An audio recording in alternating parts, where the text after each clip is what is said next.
In Iran, 10 officials have been indicted over the 2020 shutdown of an Ukrainian passenger plane that killed 176 people. Representatives of the European Medicines Agency confirmed there is a link between AstraZeneca's COVID-19 vaccine and thrombosis among people who received the shot. The National Bolivarian Armed Forces of Venezuela has established a security zone in the border state of Apure in order to guarantee peace in the face of destabilization attempts by regular armed groups from Colombia.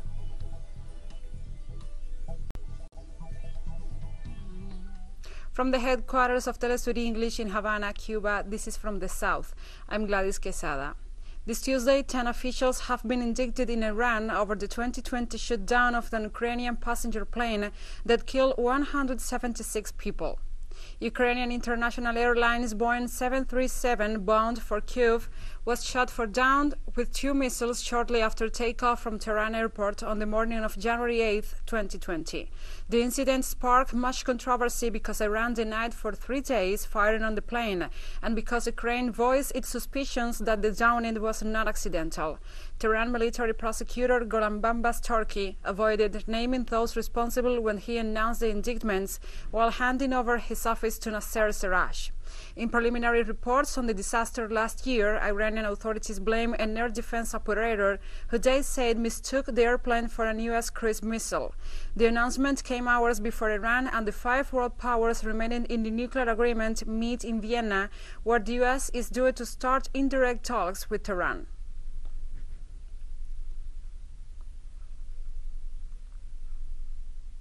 For the first time since Joe Biden took office, the signatories of the Iranian nuclear agreement will meet this Tuesday in Vienna to try to save the pact.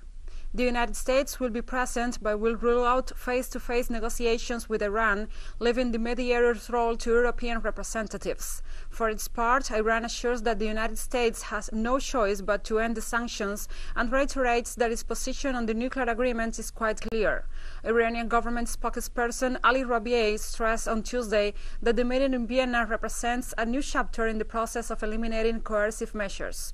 Iran has also stressed that neither in Vienna nor anywhere else will there be indirect or direct dialogue between the representatives of the Persian country and the United States.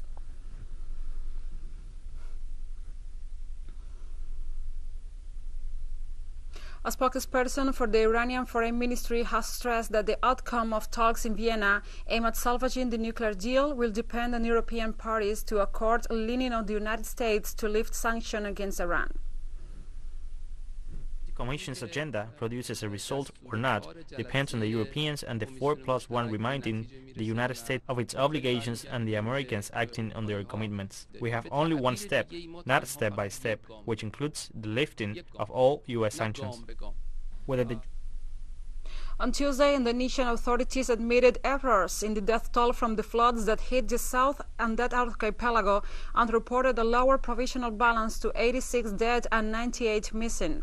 Raditya Hari, communications director of the Disaster Management Agency, blamed the inaccurate figures on errors in listing as dead several people who in fact remain unaccounted for.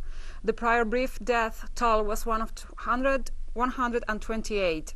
Residents of over 1,000 Indonesian villages were on Tuesday assessing the damage after weekend flash floods in the Andonara district of East Flores. Thousands of homes have been damaged and thousands of people displaced in the disasters, which could continue to worsen with the storm expected to continue affecting the region for several days as it moves south towards Australia.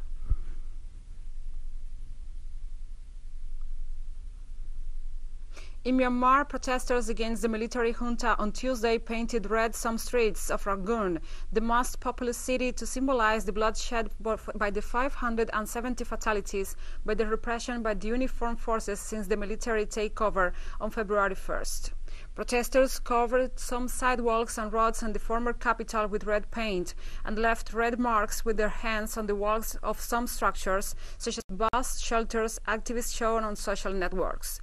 According to the Association for the Assistance of Political Prisoners, in addition to the 570 people killed by the security forces crackdown, 2,728 have been detained, and a search warrant has been issued for 443 others.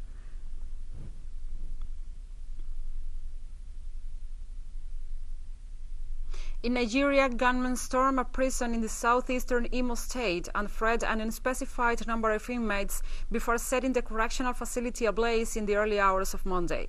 The gunmen also destroyed the state police command headquarters in Owerri, the capital city of the state, and burnt almost all the vehicles parked at the command headquarters, according to the eyewitnesses.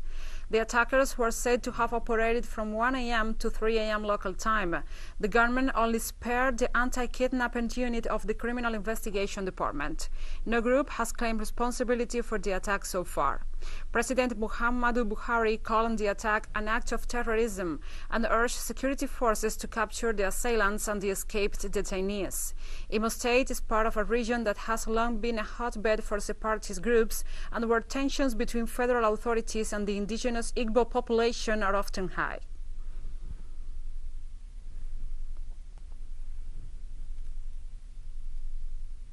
On Monday, Israel saw the resumption of the trial of Prime Minister Benjamin Netanyahu on corruption charges. The Central Court in the occupied Palestinian city of East Jerusalem will hear witnesses in 3 cases where Netanyahu faces charges of fraud, bribery, and breach of the trust. The PM's first trial session was held on May 24, 2020, and then resumed on February 8 this year. Prosecutor Liat Ben-Ari said during his opening statement that Netanyahu abused his power to give illegal benefits in coordination with central media outlets to further his personal interest. Israeli law doesn't require the prime minister to resign from his post despite the accusations unless he is found guilty by the country's high court, a process that could take months.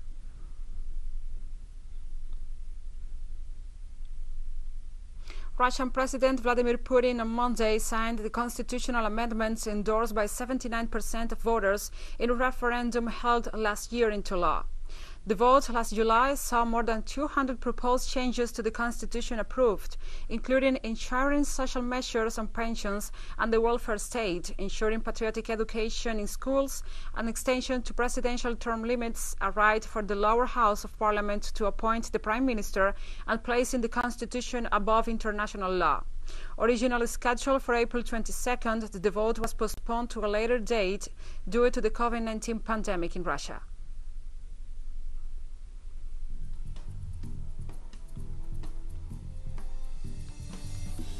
And we'll be right back after this very short break, so don't go away.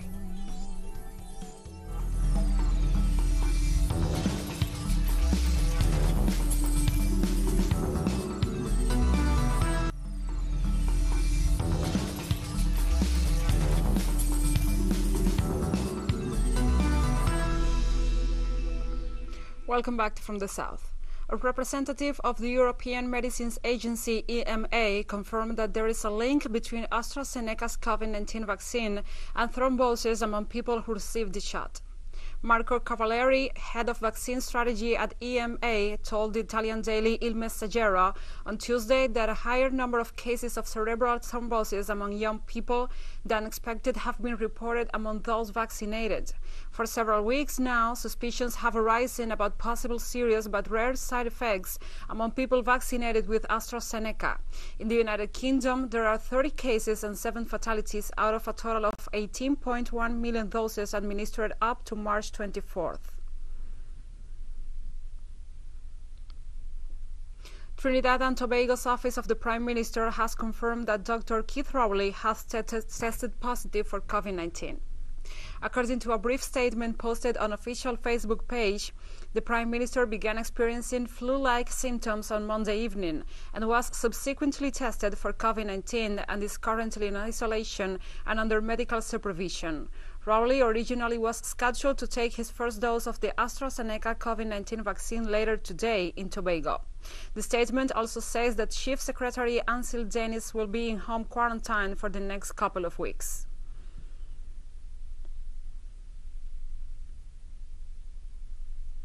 In Haiti, over a year after the pandemic began, vaccine doses are not existing, raising concern among health experts. Haiti is scheduled to receive 756,000 doses of the AstraZeneca vaccine through the Global COVAX initiative, aimed at ensuring the neediest countries get COVID-19 shots. According to the Pan American Health Organization, the country didn't apply for a pilot program in which it would have received some of its allotted doses earlier. Many poorer countries have experienced long waits in getting vaccines through the COVAX, as richer countries snap up supplies who must have not received at least an initial shipment. Doctors and health personnel are deeply concerned that the well-being of Haitians is being pushed aside as violence and political instability deepen across the country.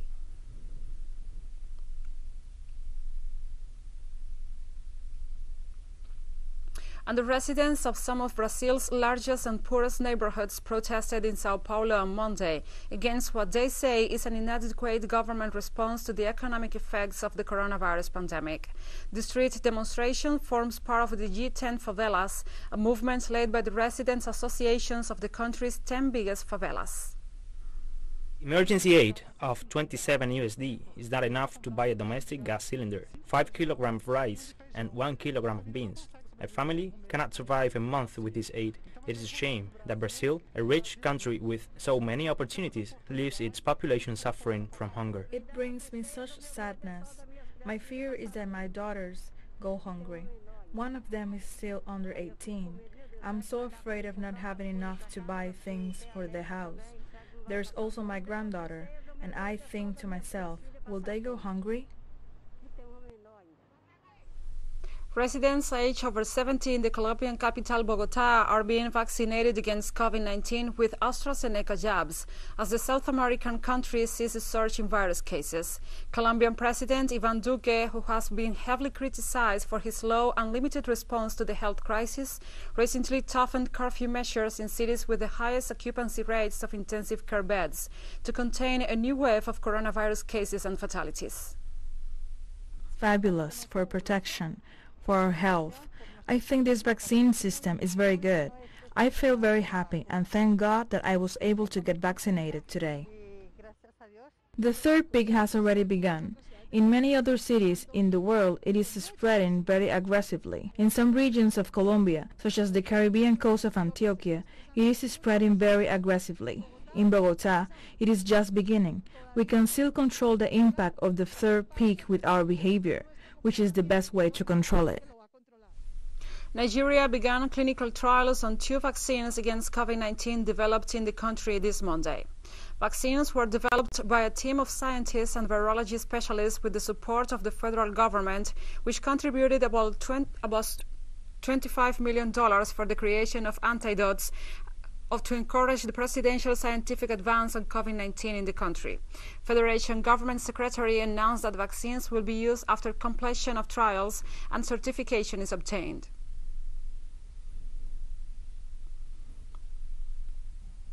The director of the United States Centers for Disease Control and Prevention noted on Monday that COVID-19 cases in the country are increasing nationally, especially among younger adults.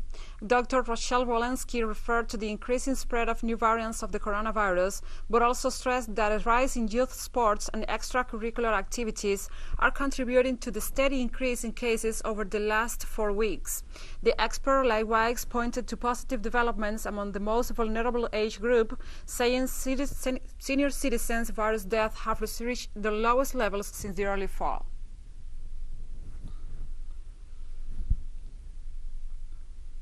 British Prime Minister Boris Johnson on Monday confirmed pubs and restaurants could reopen to serve outdoors in a week's time, as COVID restrictions are lifted in England, but sounded a note of caution on international travel resuming. Johnson said criteria for moving forward with a second phase of easing restrictions in England had been met. From April the 12th, non-essential retail, gyms, hairdressers and outdoor hospitality will be reopened. However, the Prime Minister gave little information on the resumption of non-essential international travel from the United Kingdom, despite massive demand for summer holidays abroad. The Global Travel Task Force is to announce more details on the UK's travel roadmap this week, after a traffic light system was unveiled for testing or quarantine after travel to different regions. Currently, people arriving from abroad are required to self-isolate for 10 days, and British nationals who arrive from a banned red list of high-risk countries face costly quarantine in government-approved hotels. Kosovo's Prime Minister Albin Kurti announced new restrictions on Monday to stop the spread of the coronavirus. The new measures will take effect on Tuesday, include restrictions on movement between 10 p.m. and 5 a.m. local time. The government stated that all schools and education centers below university level, except kindergartens, will shut for a week from April the 12th to 18th. In addition, universities will be closed from Tuesday until April 18th, along with restaurants which will only be allowed to offer takeaway, collection or drive-through services during this period. The Prime Minister said the restrictions were needed to slow the spread of the virus and to stop hospitals from reaching full capacity.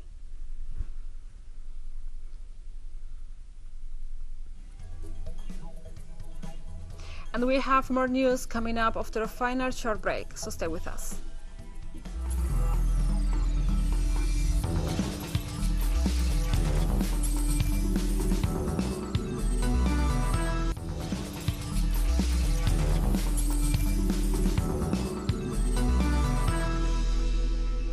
Welcome back to From the South. Venezuelan Minister of Defense Vladimir Padrino Lopez offered an assessment of the actions undertaken by the National Bolivarian Armed Forces in response to the attacks by irregular armed Colombian groups in the border state of Apure. The Venezuelan official offered details of the struggle being waged by military forces against irregular armed groups on the border with Colombia as part of the 2021 Bolivarian Shield military operation. He stressed that the violent events have been ongoing for the past 2 weeks in the border state of Apure, and that the internal conflict in Colombia continues to have a negative impact on the Venezuelan population. The minister also denounced that the Colombian government has failed to control drug trafficking and escalating violence that has been affecting the neighboring country for more than 70 years. Finally, he announced strategic public security plans to address acts that threaten the peace and security of the nation.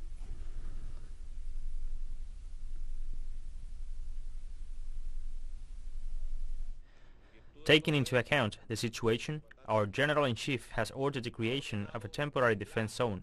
We have named it Major General José Cornelio Muñoz, which will be led by Major General Alejandro Javier Benítez Marcano, with the General Staff of Coordination, and we have immediately activated the 94th Negro Primero Special Integral Brigade, which will be commanded by Brigadier General Wilfredo Alexander Medrano Machado, who will be assigned the necessary military units, means, and equipment.